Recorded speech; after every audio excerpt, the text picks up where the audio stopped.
very gorgeous. And looking more and more like Nathan every day. Yeah. Very grateful that you're both safe and healthy.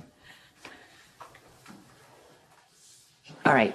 That day when I came to the hospital, you know, and I had Peter's letter, and you were hurting so much, I feel like I'm partly to blame for that. Anna, you didn't know Peter was Nathan's brother. You didn't even know he was your son. Well, I knew at that point. Yes, I was intervening on behalf of my son because I needed to believe the good that was in him, the good that he showed you. I get that, Anna. I feel the same way about James. Already. I mean, I think he's the smartest, most developmentally advanced baby in history. But more than anything, I just love him. I mean, half the time it doesn't even feel like anybody else exists. So glad you have him. I don't think I would have survived otherwise. I know.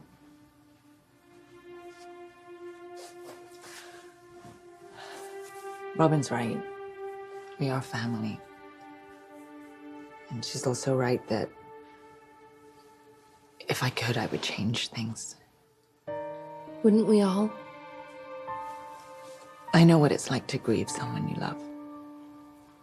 And I know that it isn't always a rational process and that there's these random things that come into your mind or just something reminds you of loss and you're right back in it and it just swamps you. And so if it's easier if you don't see me because of my connection to Peter or just because, I totally understand. And I'll just keep my distance, you know? Did you know that I was there the night that Peter almost died? On Spoon Island? Yeah. The stables were burning. Valentine had gotten Nina out, but by then the building was engulfed in flames. And it wasn't until Nina said something that any of us even realized Peter was still inside. I thought there was no way anyone was going to be able to save him. And then Finn ran in after him. Finn? Yeah, I was completely freaking out. They were in there so long, I thought for sure both of them were dead, and it was like a miracle when Finn hauled Peter out of there. Finn went into the building that was on fire for Peter. No, not for Peter, for you. He would never let your son die.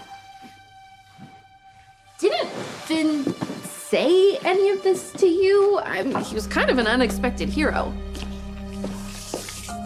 He seems to have a knack for that. Anyway, I waited at the hospital for Peter to wake up. I'm not sure why I did that. Because you're a good, kind-hearted person. So are you. And caring about Peter, wanting him to be okay, that doesn't dishonor my grief. It just makes you his mother. I should have known you'd feel like this. You really do have such a big heart, Maxie. I'm a mother too. I could never imagine being separated from my son. I gave him up because, I felt it was better for both of us, you know? And it wasn't until it was too late that I realized I was wrong, you know? I understand that when you look at Peter, you see the hurts he carries because of your choices. The things you didn't or couldn't give him. And I understand the loss you feel when you look at James, knowing that he's going to grow up without Nathan.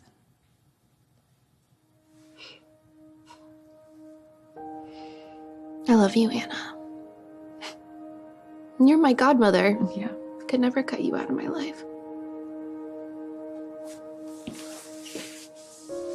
Thank you.